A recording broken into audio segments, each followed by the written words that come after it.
Welcome, welcome, welcome. You're the only one that's popped in. People are used to possibly getting a text message.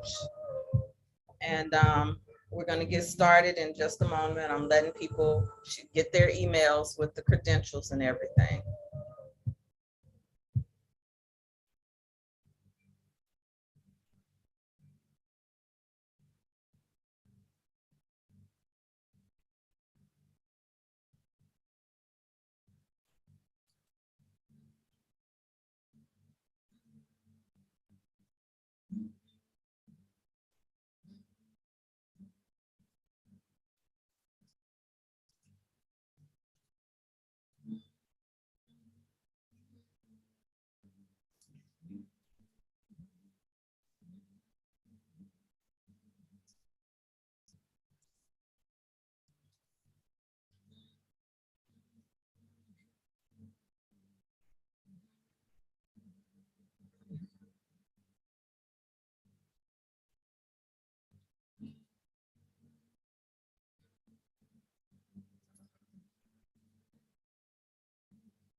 Welcome, welcome, welcome. I'm giving people extra time to get into the room today.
We're going to get started in just a moment. We're just allowing people to mosey on in here to this morning.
All right, welcome to Rebirth Sunday. As we open our space like we normally do, it's time for us to get into our sacred space.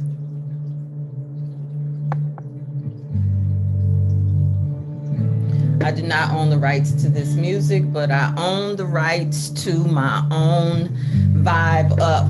Welcome to Rebirth Sunday, everyone.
Welcome, welcome, welcome again. Most of us are familiar with each other, but for those who are here for the very first time, I am your host this morning, LaTanya Taylor, affectionately known as the Rev Coach, the Juicy Spirit Mama, the Priestess of Purpose, Pleasure, and Passion, and Profits.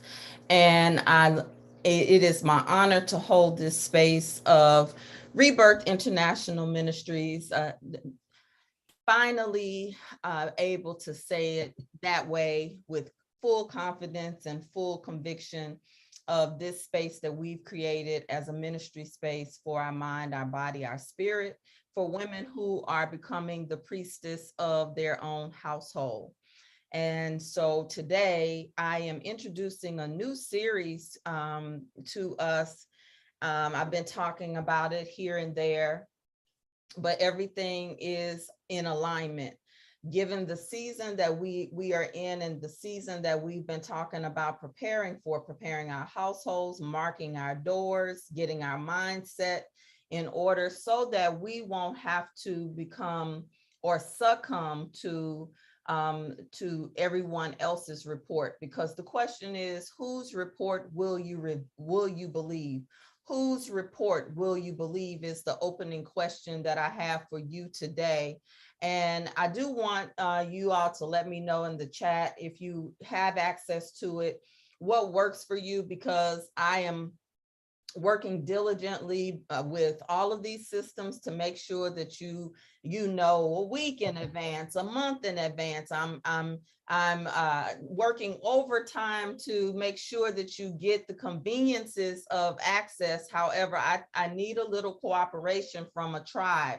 You can't be passive. Like we have an app. You have email comes to you with reminders. It's the same credentials to get in. And you know, what else do we have? Oh, the only thing that most people didn't get, particularly those who are in the extended family, did not get the text message. And so all of these things cost. You know, if we were more diligent in terms of our love offerings, it does cost. So I do want you all to let me know what works for you, because we always post in the group where, and people, there's still some who can't find it. You go in different places. On Wednesdays, we're in Rebirth Woman and on YouTube. On Sunday, we are every third Sunday, we are right here with the Zoom credentials that you have access to. So I would love for you to let me know in the chat or at the end, because this is a season and a time for us to not be passive about anything that matters to us or anything that feeds our mind, our body, our spirit, and particularly our pockets, particularly that's going to keep us covered. When we say tribe up, it really is an active participation. There definitely is a space and a time for us to be able to even take care of one another, to have some accountability to one another. So even if we have regular sisters who come and then they don't show up, or they and not like church, like you got to be accountable in that way, but for like care, like, you know, I wonder where, I haven't seen or felt the presence of this sister in a very long time. You know, I hope that's something that I can model for you all in terms of, you know, just encouraging us not to just be passive, you know, like we've been conditioned to believe through church and mosque and that type of thing, where, and then when you get free, what happens is the first thing that you break is the ritual of what you had to do. Many of us have been conditioned that we had to go to church. And so if we see something that's like church or school or tithing or any of those things, when you get free, the tendency is to reject it or to say, you know, I ain't doing that. And you absolutely have choice. The first thing that you reclaim when you start to awaken is choice. And so I'm happy to be your choice. I do want to just continue to elevate. And this is one of the reasons why I invite the tribe members to come onto the Zoom to hear each other's voice, because women are able to be lifted just by the presence of their sisters, of knowing that you aren't the only one. That's why I encourage engagements in the comments, because somebody's watching who hasn't found her voice yet. Somebody has been through something that you have overcome. You've come through on the other side, and that person is just now realizing that they're not alone. So that's why we come together to nourish you on the journey. It is my love offering and my give back. Of course, you know, we used to do this every Sunday before I started with answering the call into media and television. And, you know, and then there's been some other cleanup spots that Spirit has given me in terms of overgiving as well. And so today, beginning this season of abundance, I want you to think about overflow, giving from your overflow, but also filling your cup. And so how do we fill our cup? And particularly when it comes to our spiritual gifts. The emphasis on this one is repositioning our spiritual gifts. And the very first gift that I want to offer for us to look at, that everybody has access to, but it will show up enhanced for those who are called to this particular office. And the title of this series, this work today, I should say, not the series. The series is the Repositioning the Gifts. Today's focus is what that mouth do. What that mouth do. Now, you know, we like to keep it juicy in here, and the juices definitely are going to come into play when it comes to that, what that mouth do in the sacred container. And so when I first started teaching juicy, right, most of the people who showed up, if I put out something about what that mouth do, everybody wanted to show up for to practice their oral gifts, okay? Their oral gifts with a partner. Everybody, there were all kind of people who would show up then when you wanted to know how to do it better. But we look over the very gifts oftentimes that we were born with. Oh yeah, we used to have people show up who only wanted to chase the orgasm. How can I have more of the orgasm? How can I give more of the orgasm? And the orgasm chasers don't have endurance. The orgasm chasers are not here to play the long game. The orgasm chasers are the ones who are on the surface level, the ones who are just trying to get a man, keep a man, and figure out and all of that. How can I do this so that I can have that? That is the beginning of the call of awakening. But once you have awakened to the beyond that call, then it is that time, that period where not only are you just trying to look at your magic in terms of being a genie, it's time for you to be able to sustain it and to call upon it at any time that you need it for yourself. Because after you manifest the orgasm, or the persons to give you the orgasms, after you manifest the gift of oral, or gotten past your blind spots or your walls of being able to give or to receive oral sex, if we're just being straight up about it, what now? What? Somebody just say now what in the comments, if you will, or right there where you're sitting, where you're laying, where you're standing, where you're preparing. Now what? Now what? Now what? Because anybody can put their mouth on a phallus, huh? Come on now. Anybody can go to the microphone in the front of the room. Anybody can go on Google at this point and get an affirmation book. But what that mouth do when the reports come that we're going into a recession, what that mouth do when you hear about inflation, what that mouth do when you go to the gas pump and the gas prices are gouged, what that mouth do? Oh yeah, that's how the kids say it. I know that's Ebonics. I understand. Somehow the people are starting to call me Dr. Latanya. That's not very doctorate level speaking, but that's not how they say it in the culture. They say what that mouth do. That's how the guys actually talk to some of your daughters, some of your nieces, some of your mentees. That's how they talk to them. What that mouth do though. It's in lyrics of rap songs. If you were to say it to some of the ones that are under your tutelage, under your influence, they look at you and say, Auntie, Mama, ooh, no, you didn't. What that mouth do? I'm here to ask you today what that mouth do, because we tend to be in 1 minute and out the next minute. We're on the fence with our spiritual gifts. And I'm here today to remind you to post a clarion call that our spiritual gifts is what's going to save us, our culture, and our families during this season and this time. You, the awakened woman, you who are the one who said yes. Remember that part that I taught? Remember your yes? Then I came back and taught, remember your voice.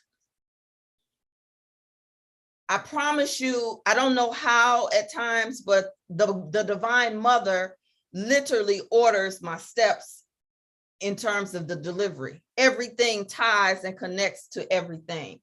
But it's time for us to go higher and stop pretending like we don't know what we do know. So when we look at what that mouth do, oral sex alone is a whole sacred container to be able to talk about. But I want to build on the oral part, because in this space, we have people from all walks of life, the mosque, the church, unchurched, never churched, African traditional religions, Buddhists, non-denominational. We have people in all walks of life right here in this space, searching, still defining, goddess, priestess, rising priestess. We have people from all walks of life in this space. And every time I come in, my intention is to speak to all walks of life, to the point where at some point, we are having an adept conversation in these Rebirth Sundays, even if it's only for 10 minutes of the presentation, or whoever comes into the comments during our Mary and Elizabeth time. You can bring the adept. You do not have to dumb down the awarenesses and the downloads that you have, because that is what we've been doing with our spiritual gifts. And so let's begin with where many of us were introduced to what we call Bible. In the beginning was the Word, and the Word was with God. Anybody ever ask yourselves, what word? Well, they tell us that the word was be, and it is. Let there be. Isn't that interesting? In the beginning. The beginning of what?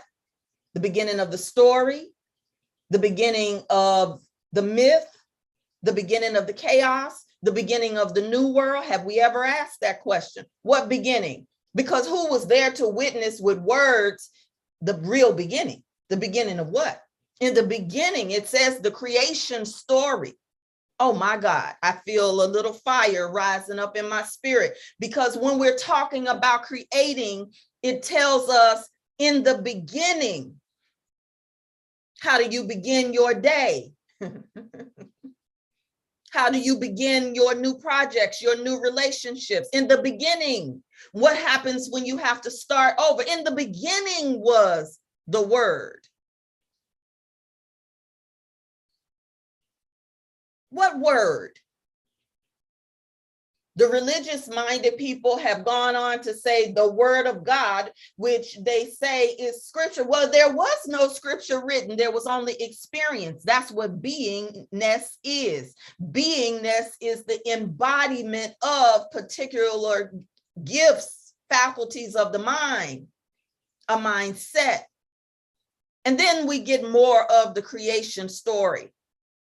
In the metaphysics, every one of those things are symbols, even in our own creation story.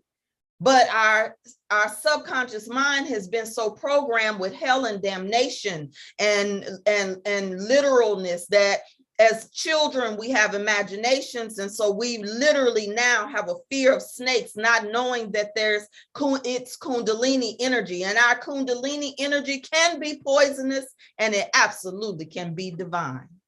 Divine. Where was the snake? On the vine. Divine. The words are right here. In the beginning was the word. What that mouth do? What did your mouth do for you before you got on the call? What did that mouth do for you yesterday? What did that mouth do for you the day before? Whose report will you believe? And then repeat the words that they have planted in your subconscious mind and your conscious mind to speak, to declare, and to decree, because it then becomes your experience, your creation story. Because if you tell someone something over and over again, and they repeat it over and over again, it becomes true. That is why I use the old songs, because when we go into ceremony, some of you who will have the opportunity to do work with me as I come out and do more misas and more sacred ceremonies where we put in, some of you in Maryland have had this experience where I have hosted misas in my house, and we have a medium, we have mediumship that comes. What do? And this was difficult for me. We use the Our Father, we use the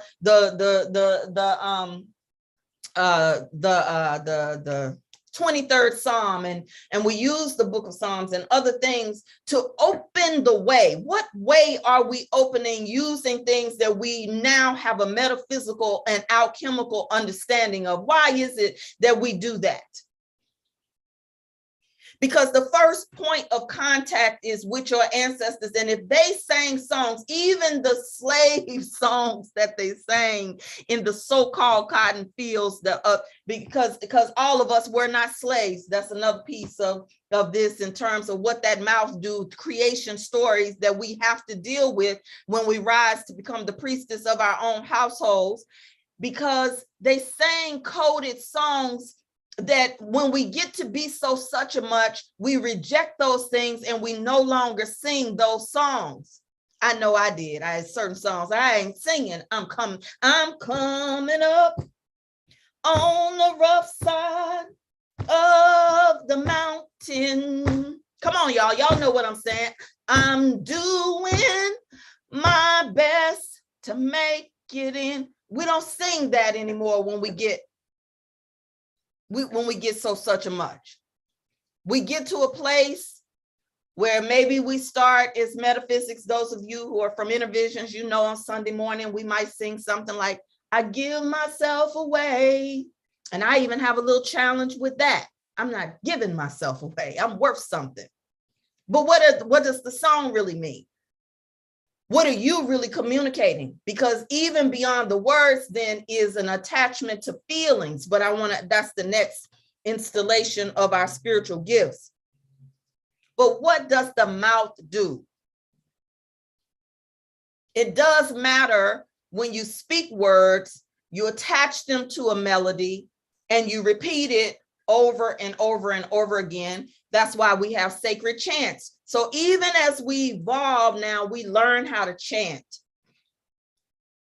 We learn how to sound, sacred sounds. But we always are reminded by the ancestors that grandmama would get into a rock and just hum. Mm-hmm. Mm-hmm. And grandmama would be moving something when she would rock and moan, rock and moan. You all know that sacred sounds can heal us even in our goddess technology. Some of us have to return to the ability to get out of our heads and back into our bodies using sacred sounds. Sometimes we need to roar, we need to scream, we need to find the sacred sounds again when we have become so grown and sexy that we focus more on being sexy, which is the outer appearances of what other people think of you versus being real grown. Like the crone. Isn't that funny? Grown and crone go together. Sometimes you have to groan. Sometimes you have to moan.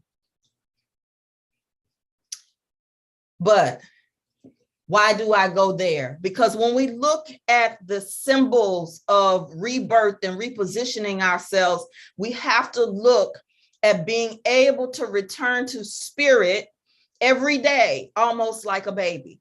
You don't come to this work with your grown ass attitude. your unchurched attitude, your rejection of the old ways, so much so that you don't know how to decode them for the new ways of being, which really are not new. They really are ancient. Anything that we are now elevating to is just remembering. Somebody quote that, please. Anything that we are elevating to in our awakening as the divine feminine is just us remembering the ways of the ancient ones. Somebody put that in the chat. Just go on and call them forth into this space. So I just want to call them forth, the ancient ones from the north, the ancient ones from the south, the ancient ones from the east, the ancient ones from the west, and the ancient ones that are the others. The ancient ones. The ancient ones that walked the earth, the ancient ones that used telepathy to communicate, the ancient ones that had other bodies, the ancient ones that weren't what we now know as trees, the ancient ones, because we are connected to that energy in this dispensation of the earth and what the earth is elevating to in this age of Aquarius. So let me go on and go through these 7 points today. And those who will be a part of the membership, every part of this installation we will build on in the membership, because there's no way for me to really deal with the law of commerce, the law of the private sector and the public sector, and decode them in this space if you are not willing to do the work, have the conversation. That is an advanced conversation, and I invite you to become a paradigm shifter, even if it's just for today. But let me continue. What that mouth do? The first thing we see through the mouth is the baby. When the baby is born, the first thing that the midwife and the mother is looking for is the cry. The cry. That is the coming out of the sack of water and taking in your first breath of air is the cry. The cry. Yet when we become so evolved and so such much, we have been programmed through other things that no longer serve us, that crying it weakens us. That's the first sign of what that mouth does, is when it comes into existence, or I should say when it transfers from one state of being into another one, is the cry. The baby cries. The next thing is, after that baby cries, the baby makes that connection and she or he eats. They nurse, they latch on. What that mouth do? Because it takes suck.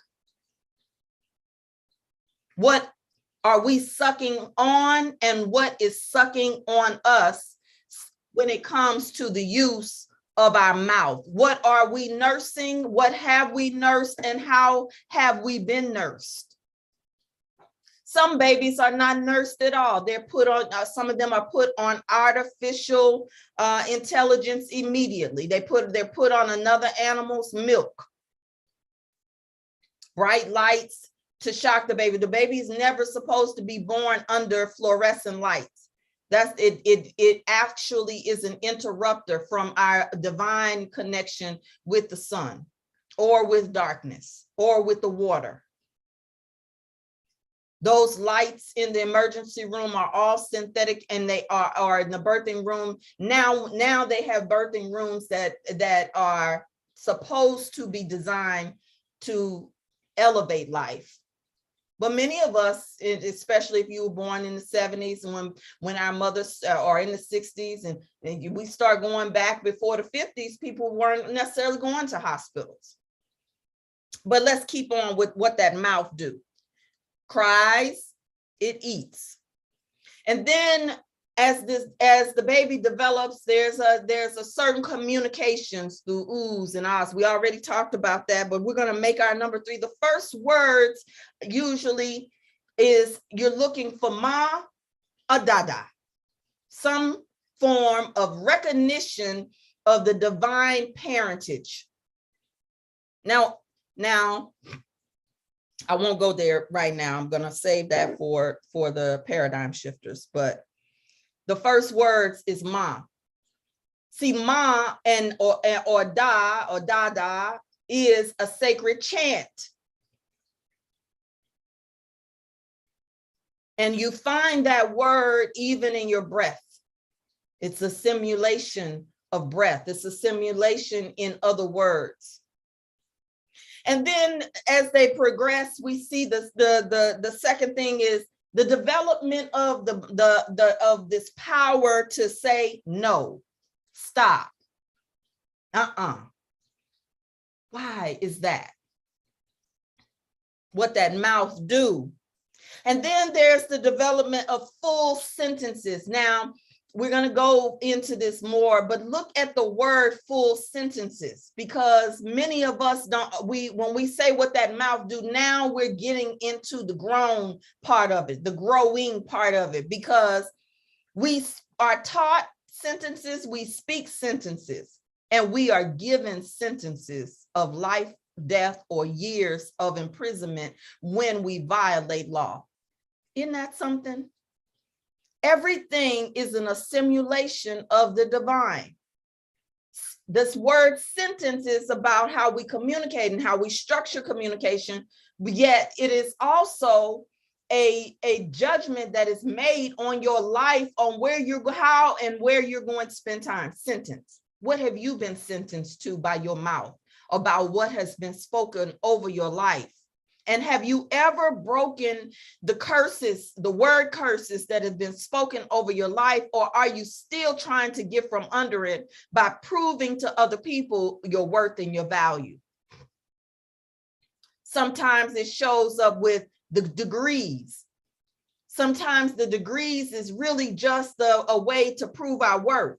Sometimes it shows up in the need to be defined by having a relationship. Sometimes it shows up in our sexuality or the lack thereof. Sometimes it shows up in the overcompensation and overgiving. Ouch and amen. I'll say ouch sometimes, because I certainly thought that I wasn't enough. I was a skinny little girl, and everybody told me how skinny I was all the damn time. How tall I was. Do you play basketball? Like, you know, these are word curses sometimes. And then we go to, after we start speaking sentences, now they say it's time for you to develop that. You got to learn that more, right? You got to associate this with colors, and you start to get these fundamentals from where? Grammar school. Why is it called grammar school? Do you know school is still relatively new in the world, in the United States? That school was an invention. Well, let's say, let me cancel invention. I am talking about the formalized education where there's an agreement between the state and the church that if you don't go to school now, you're breaking some type of law. And now we are so conditioned that if a mother doesn't have her child in school, that we would look at her crazy. But see, the responsibility falls on the first teacher when you don't choose to just give them over to an institution,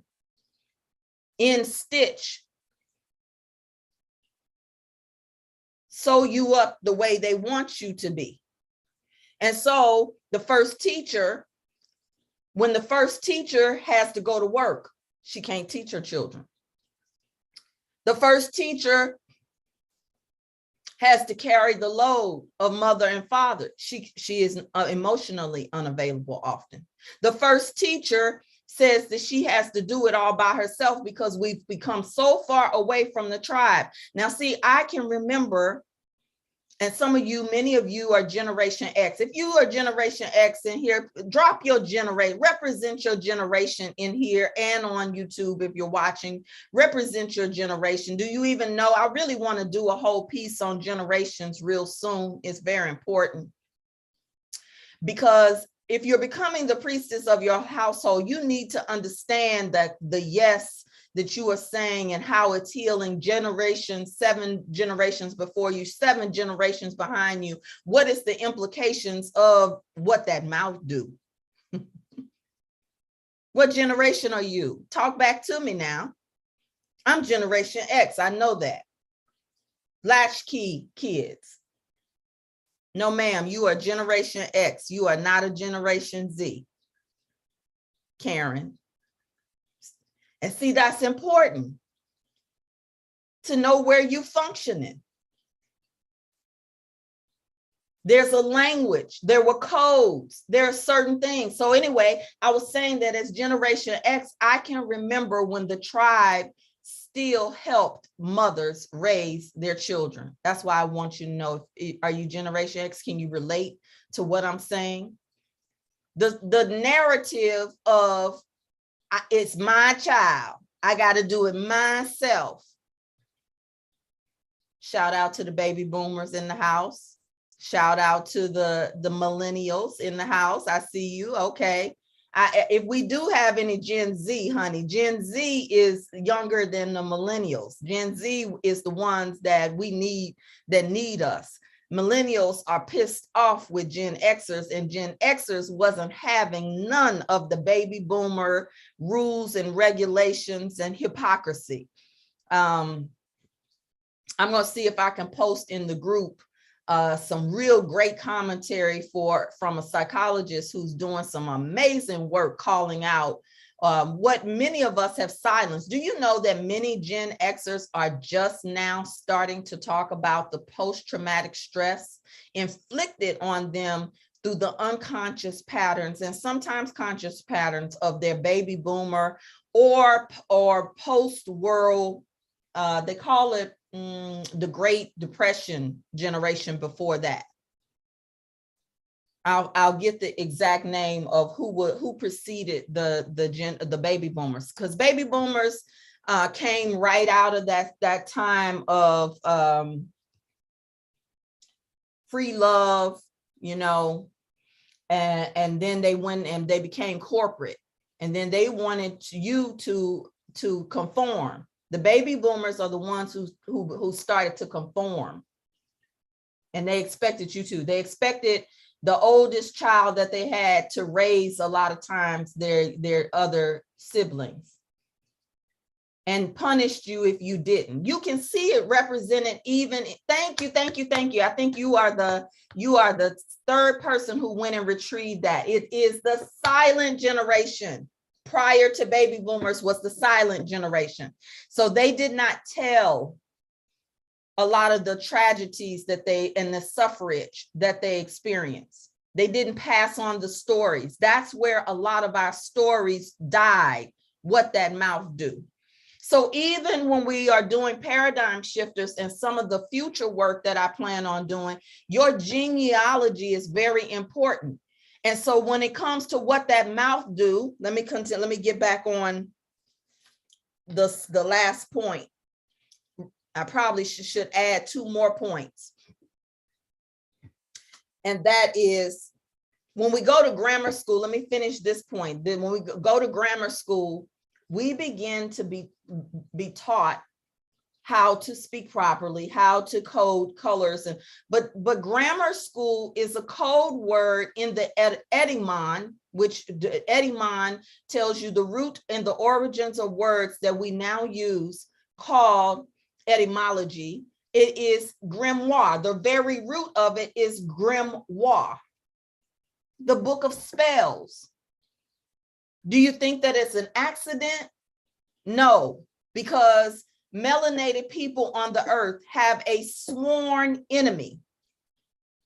I'm sorry if you are too politically correct to accept that, but there are people who have sworn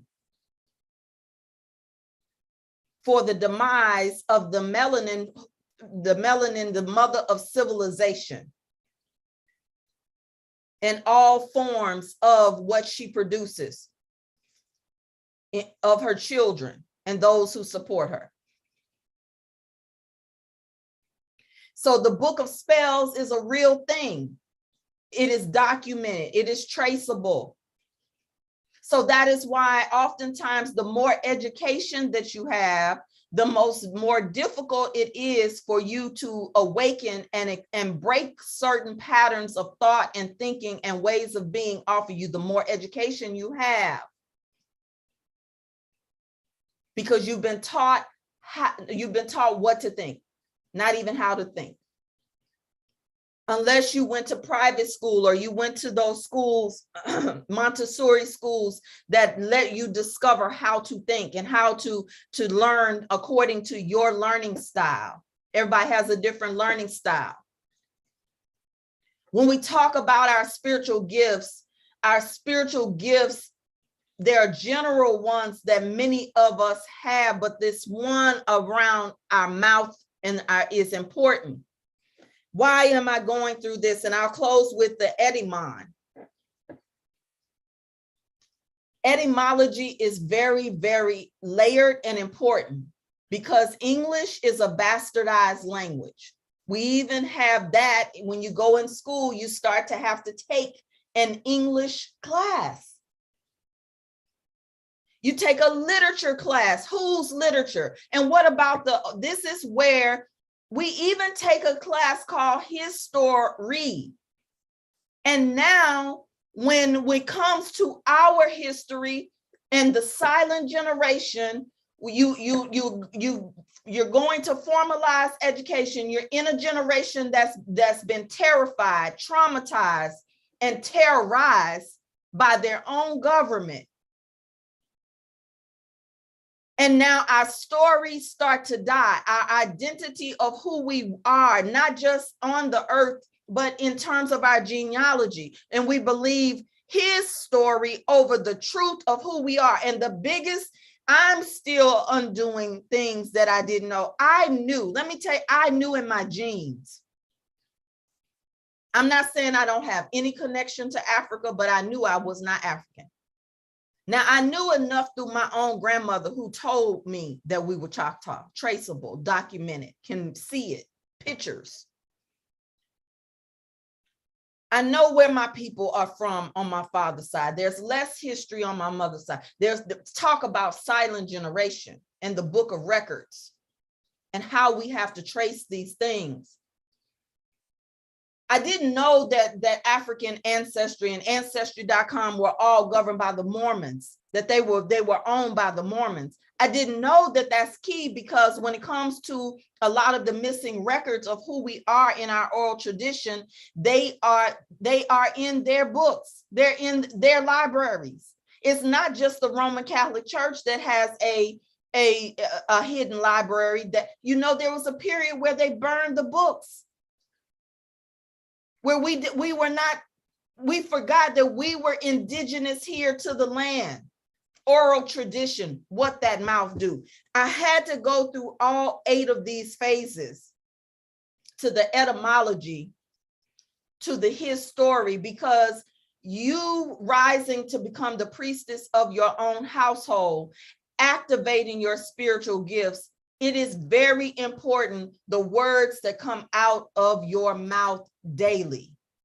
From not only the words that you speak affirmatively, but you know, those of you who know about spiritual mind treatments, you don't do an affirmation unless you do a denial. That's a spiritual mind treatment. But see, you have to be willing to deny the thing that no longer serves you. That's a process. That's a formula. Listen to the words. Form you. Through your own words. Through your own decrees. Whose report will you believe if you get up in the morning and you don't tell your own mind what to think, what to feel, and how to be in the day? This is why we must learn and accept responsibility. Responsibility. It's not about carrying a burden. It's not about the activation of the post-traumatic stress disorder of slave narratives and the woman being the workhorse. But there is a beautiful space of being responsible, just like that, what the other parts of what that mouth do. When the mouth comes on you to give you the orgasmic pleasure, when your mouth goes on someone else to give the, yeah, I'm bringing it full circle. What that mouth do. There's an orgasmic living that we are not only entitled to, it is a part of our reparations. Yes, I said it. Your bliss, your abundance, your opening the gateways of not returning back to believe somebody's report because, well, they're scientists. And scientists manipulate data. Scientists used to say that it was quackery. The medical establishment used to call it quackery. But they use all of the medicines in the pharmaceutical industry, the largest industry on the planet, the billion-dollar industry. They made cocaine illegal because our people, our indigenous people, used to respect the coca leaf and used it not only in ceremony but in sacred healing. And when this entity found out about it, found a way to monetize it the same way they did liquor, the same way they're doing marijuana, the same way that they are doing with sacred plant medicine. Everything that we have been taught is illegal and wrong is the very thing that heals us. Everything. When I say everything has been turned inside out, upside down. So whose report will you believe? That is why you had some people who stood on their right not to be injected with a foreign substance just to keep a job because they knew. Have we not learned? See, some of you all will say yes and amen until they say, you got to go home. If you don't get this shot, if you don't do this, if you don't do that, you got to go home. Until they say, we're going to come knock on your door if you do not comply, because you do not know who you are in law. When we came into with that same baby on what that mouth do, and I'll stop here because I'll get carried away. I know I'll get carried away, and I'd rather save it for the paradigm shift, the monthly study group that we're doing together. The first place where we became wards of the state of mind, is when our mothers unconsciously agreed to a certificate, a birth certificate. There are people, when you have beat yourself up for going into bankruptcy, when you have beat yourself up when your accounts have been out of balance, when you have judged yourself by not having a degree, when you have had to rob Peter to pay Paul and not understand the crimes against humanity that have been committed amongst you. And then when you agreed to it, your mother agreed to it, my mother agreed to it. And now we're in a season where we get to choose again what that mouth do. Whose report will you choose? Because the birth certificate is the first place where we became a straw man versus a organic person to the land. And all of this has been layers and layers where we lost land. Our people owned land. They were landowners. They were wealthy. We were a cashless society that bartered and traded. We went on the seas, and yes, there were Africans here. Did you know that there were Africans working in cotton fields? I didn't know. And that's how so many identities started to cross. There's so many details. There's things that your DNA knows, but you just haven't been able to explain it. But what happens when you activate and reactivate who you are, not just even in your genealogy, because that gives you rights to the land. But this metaphysical journey, you have rights all the way to the cosmos. You are a cosmic being.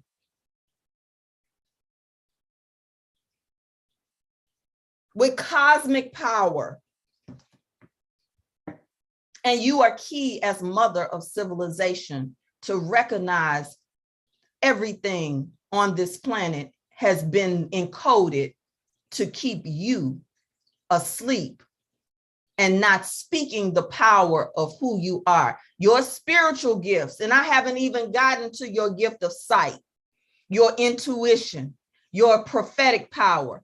I have not even gotten into the offices and how the gifts of healing show up, because there's several levels of healing. There's several levels of empathy. There's several levels even of this, what that mouth do. But if this has been good to you to make a decree and a decision that you're going to make a choice, a new choice today, to sing differently, to pray differently.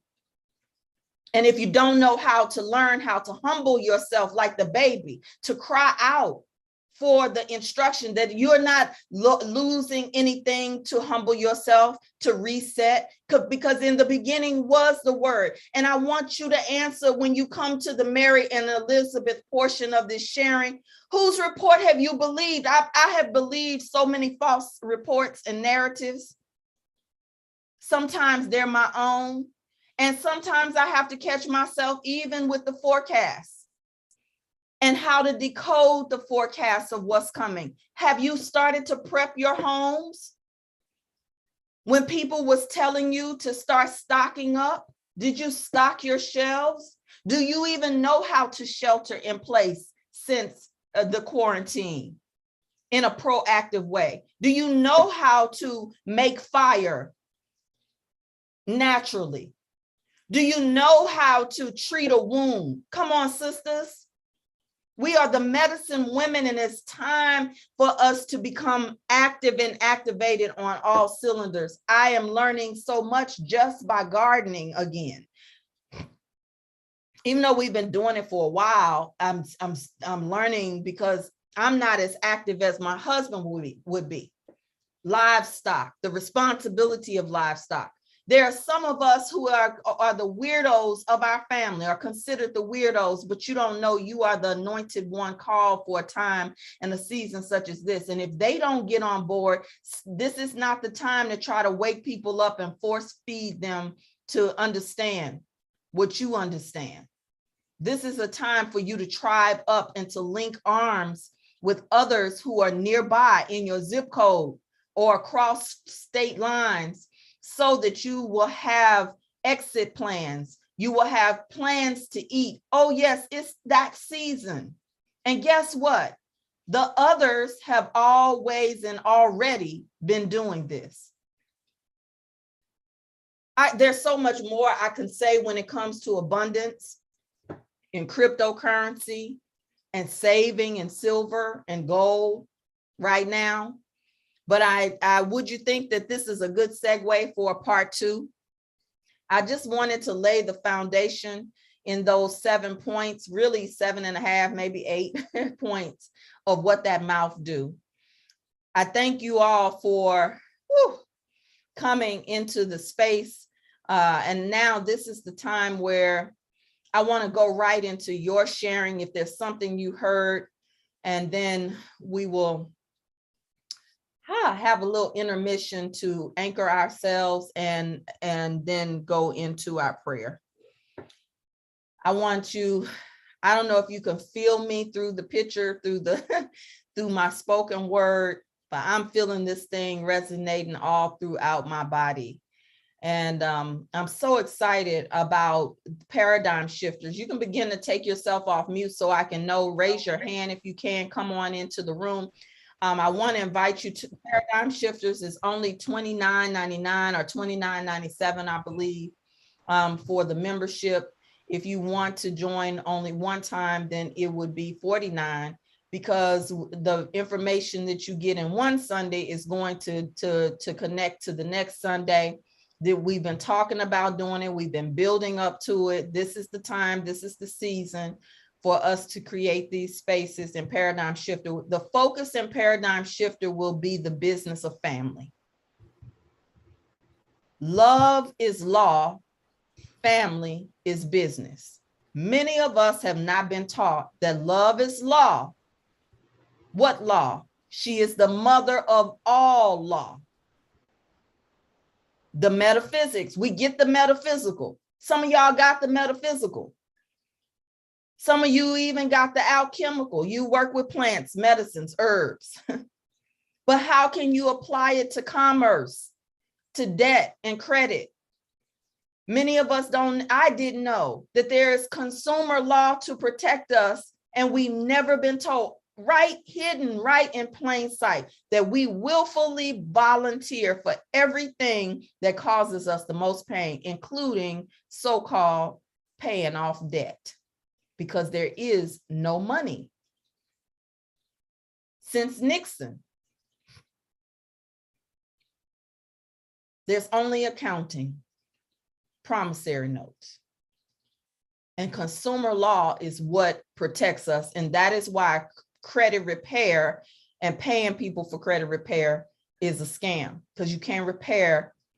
Anyway, didn't I say I was going to stop? But this is what we're going to go into in the business of family.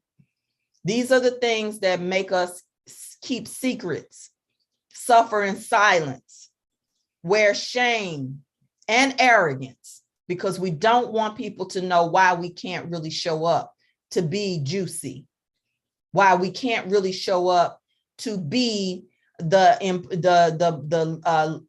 lender and not the borrower. Why there are times where we hit brick walls because of the contracts that we have entered into unknowingly, and the contracts that were entered into before us. This is all about sacred contracts in the business of family.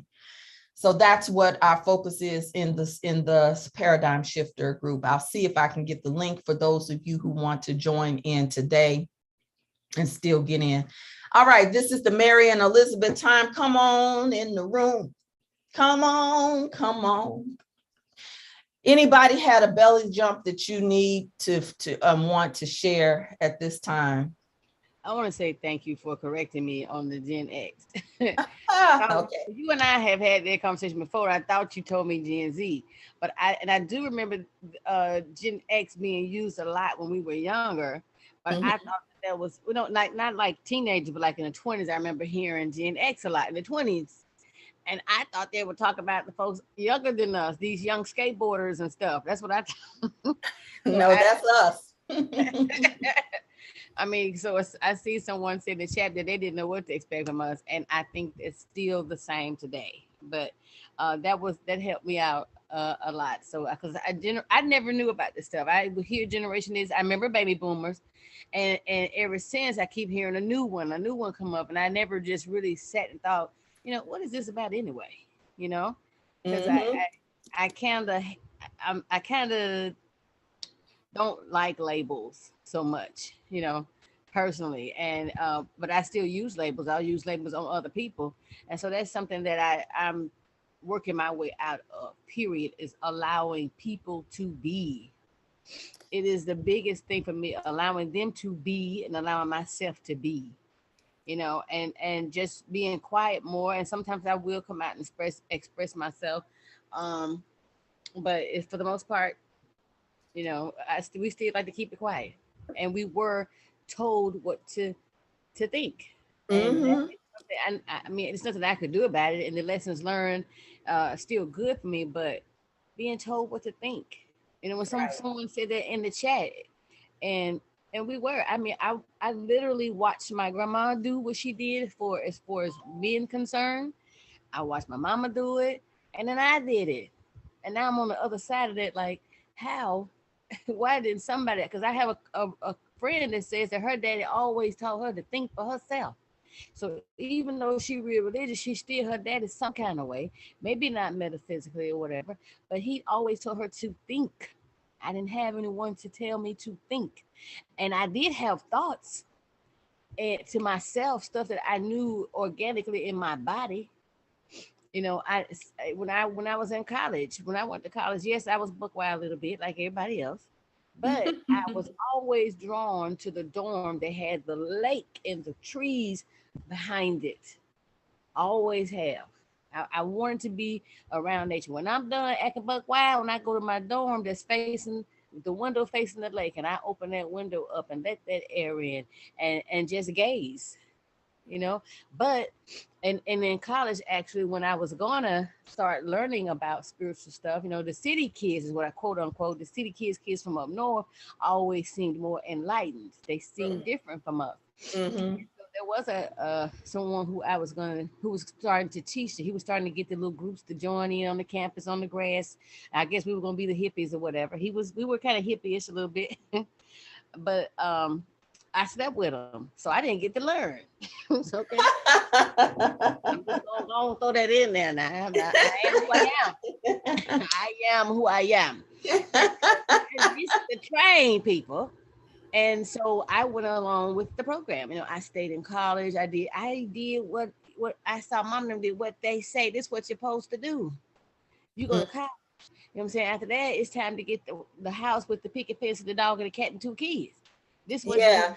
Below the Bible Belt, we definitely had a slightly different program, yeah. but though the programs existed, even if you're from the Caribbean, you have a Oh, program, but it's different. You okay. know, so and even when we start to have more of our Latino family Mm-hmm. in this circle, there Mm-hmm. are some Latinas who are on the periphery connected to Rebirth Woman who will tell you that they have just as much indoctrination, Oh, wow. so much so that when in the past when we have facilitated workshops for just Latinas in Spanish, there's a point where we have to facilitate differently just for them to even be able to confess the family molestation that happens for them. Oh, The indoctrination from the Catholic Church is heavy there. So everybody has their thing, and so you're absolutely right. When you know looking, and when you go to college, you get a chance to see people from different walks of life, and you mm-hmm. get to have these conversations because college is where I started to awaken. You know, I'll never forget out anybody from Southern in the comments. I don't know.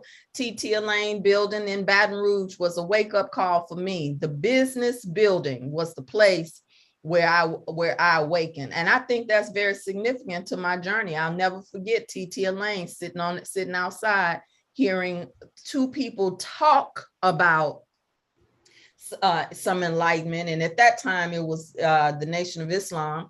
And I wanted to know more.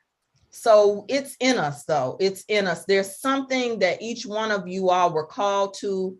Your spiritual gifts also have been showing you clues, and you may have denounced them or been told to minimize them for the formalized education that would secure you and secure your future, because that was the language of baby boomers and the silent generation at that time. So thank you. I appreciate you opening that space with that truth. Anybody else? Belly jump. This is our Mary and Elizabeth time. Something that you heard in the sharing today on what that mouth do and whose report you will believe. While you're here, I do want to say this to you. Make a decision today. If you could put in the chat, if you will agree to this decision. From this day forward, even if you may see references that I might write just for those who are coming in, do not speak recession over your life. Do not speak recession over your life. Can you agree? Can you elevate your yes to claim something else? And if you know what you're claiming, write it in the chat. You may just need covering. Claim immunity. This is the time to claim immunity, honey. Claim abundance, overflow. This is the time. Write it in the chat. I hadn't even gotten into the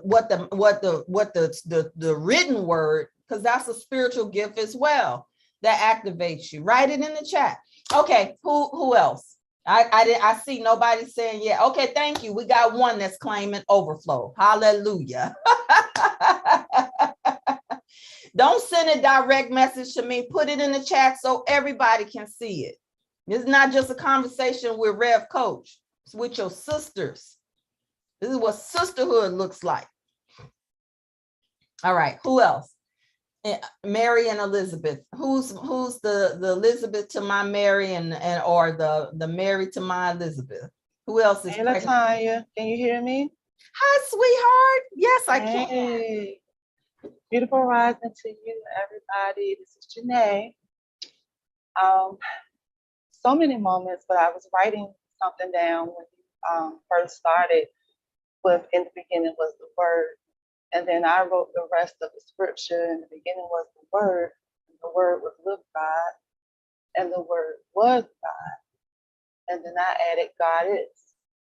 And I remember that one of my favorite songs by Fred Hammond is You Are the Living Word. And I feel like, now in the space that I'm in now, knowing what I know now, it's such a deeper, meaning to me, being that you are the living word, being that I am the living word, and how my words impact my life and how it's transforming into my spiritual gifts that I see, when I speak things, when I say things, I know things, I feel things, but when I declare things, it starts to manifest, especially if I'm totally aligned with it, where I'm not in fear. And so back to what you said, anything that we are elevating to in our awareness is just a remembrance. And so all of that resonates and all of that kind of connects with this. Ashe, thank you so much. Yes, in the beginning was the word. And today can be a new beginning for somebody here, just on anything. Any report that you have started to repeat to yourself, even if it's your own patterns, you can decree it and declare. And let me tell you, when you do it, other things are going to show up to test your resolve at times, right? But that is the shadow of the work. That's the shadow work. It's not all just about our emotions, y'all. Some of us have gotten way too stuck in the emotionalism and the fix it, fix me. But there are literal repositionings that you can do for your bloodline, for the health of it. Starts with you. But if you know that you are called to a time and a season such as this, even if your mother didn't do you right, we're going to deal with the mother wound real soon. Latanya, can you elaborate on when you just said we're too much in the emotional? Could you elaborate on that some? Because at the same time we're taught that emotions are our messengers and things like that, but and so and which has taught women, this society we in teaches everybody pretty much to not be vulnerable, that it's something weak and everything, and to be emotionless. And but I'm learning that since I've learned that and heard that about the feelization that you taught us, that's still that our emotions are teaching us that, so and so when someone says that, I want the balance in the middle. Okay, so that's a very valid question. Thank you for asking that. What I mean by too emotional is when we come into this work of spirituality, a lot of times we want to, we're still unlearning so many of the precepts and the concepts of the church that has been taught, that I want to just deal with something as simple as money. Okay. And I always talk about love, sex, and money. Those are three key areas, right? For many of us, that tells us a lot. And there are patterns there. So let's deal with money, since this is the abundance series. My own natural energy yield. Okay, so you've heard that on a Sunday. Those of you who have done work with your business incubator or other things with me, you've seen how that shows up in terms of your business setup. But that literally is a sore spot for us when the money stops flowing. Okay, so let's just say, and all of us get to a point, particularly around this whole pandemic or whatever. What's the first thing that you thought about? Your livelihood. How am I going to pay my bills? So to be impractical and just say, I am the money. Those affirmations kind of go out the window. The emotions that show up is the stuff that keeps you all from showing up on Sunday, for believing. And the word says, I believe, help my unbelief. I know I'm the money. I know it's the natural energy yield. But at the same time, I got to pay this mortgage. Come on now. Take yourself off mute and talk back to me, all of y'all at this point. Am I talking to myself? Because all of this supernatural spiritual shit go out the window for most of you when the rubber meets the road. What happens to the energy then? I can't afford it. How many of you been telling that damn story for so long? Or when you get to a place where you're stretched, you're hurt, or something's been taken from you. So there are certain things like, thank you, Reverend Cynthia, for saying fear, because fear is natural.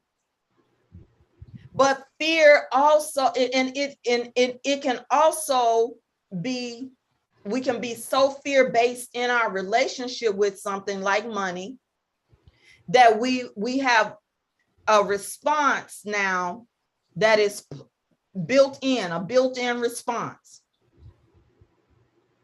And we don't study beyond the emotions. Okay, so you find a solution, you get your energy up, you feel a little better.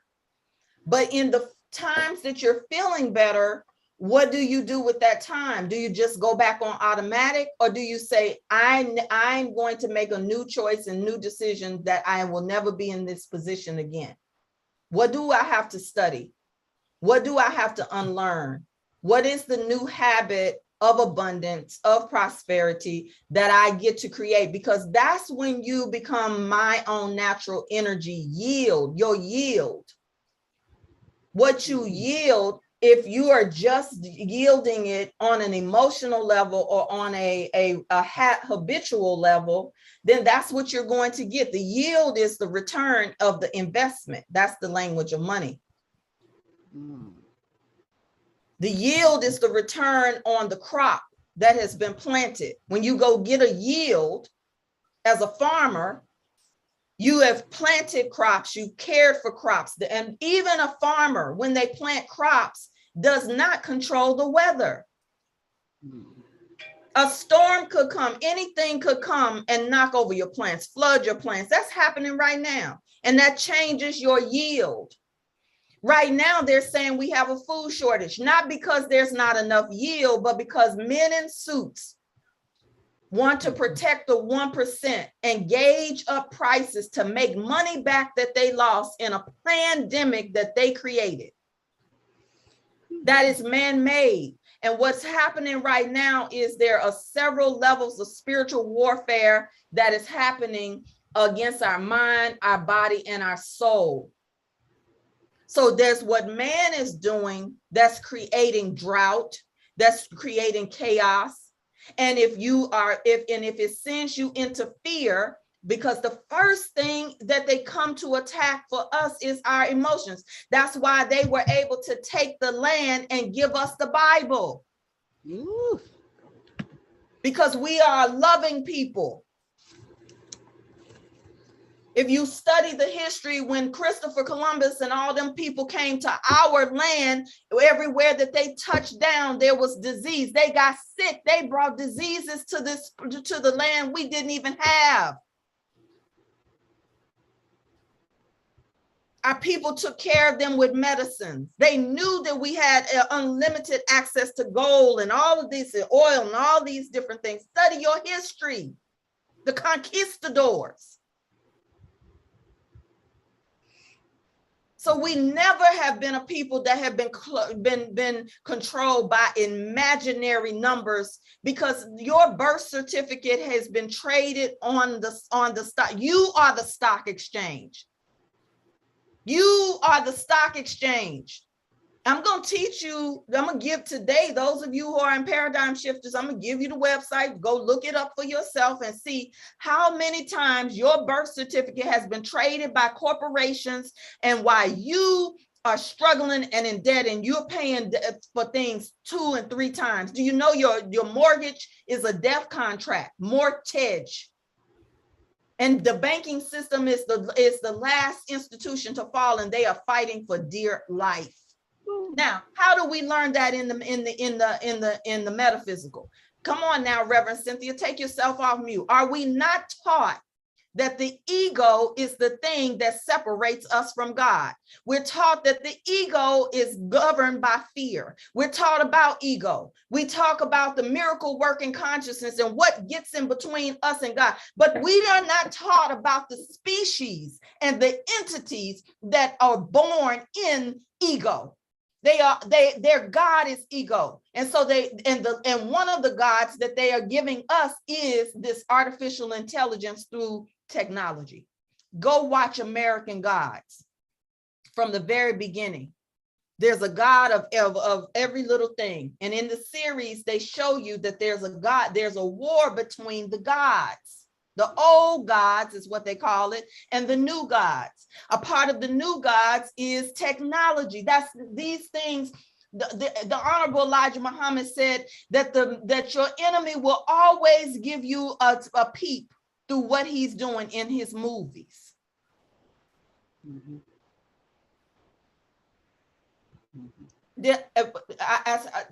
Okay, all right, Reverend Cynthia, say you better. Okay, another thing, I'm sorry. Another thing, you mentioned. Wait a minute, I want to get Reverend Cynthia in. Go ahead. So as you were saying, if you right there, clear as day, is how they present it. And we just walk and jump right in. I can barely hear you. You sound muffled and that type of thing. But what I use money because most of us fear the IRS. Yet that's something we volunteer for. But then we don't necessarily know. There's been charlatans who take advantage of administrative processes, and then you see people who might go to jail or something, and you're like, oh, I ain't trying to go to jail. Fear. That's a natural response. Right? These are natural responses, everyday responses. If you told me right now that I couldn't make my work, my emotions would come up. So the first thing I have to do is practice my tools. And sometimes my husband will call me on it when I get worried. That's an emotion. I will get worried when I can't see it. When I can't see, what happens to you when you cannot see what you say? Well, I was just. I'm not just talking to you, Karen, though. You don't have to answer. Okay. Girl, when you were explaining my other question, you mentioned something about that you create. And that is something that I picked up, in my awakening, that I get to create it. I am currently going through that right now. I mean, this is the I didn't do this bad in 2020. As far as the money, I didn't get all the PPP money. I only got half of it. I got small amounts of it, and I was fired for 4 months. And I have been honed in on creating ever since being in this group from my 50th birthday party. I think we were in the 12 what was it, principles that you were teaching. Mm-hmm. And so, and from then with my tools that you were giving us is how I created my 50th birthday party that I saw when I was 40. Mm-hmm. It wasn't as big because I did want some sparkles and I wanted to come out the ground like Mary J. Blige, but it was, I had a goal. And it's what I saw when I was 40. Because when I was 40, I had a 40-year-old woman complaining about turning 40. And she was beautiful and looked good and fine and all of that, doing good. And she was complaining about turning 40. And I was like, but look at you, girl. And she died within months. Oh, wow. She died. Wow. So I said, hell, I'm gonna slide, I'm gonna go right up in 40 real hot, you know. And then I said, well, shoot, I'm gonna go up in 50 hot. Now I'm going up in 60 hot, you know.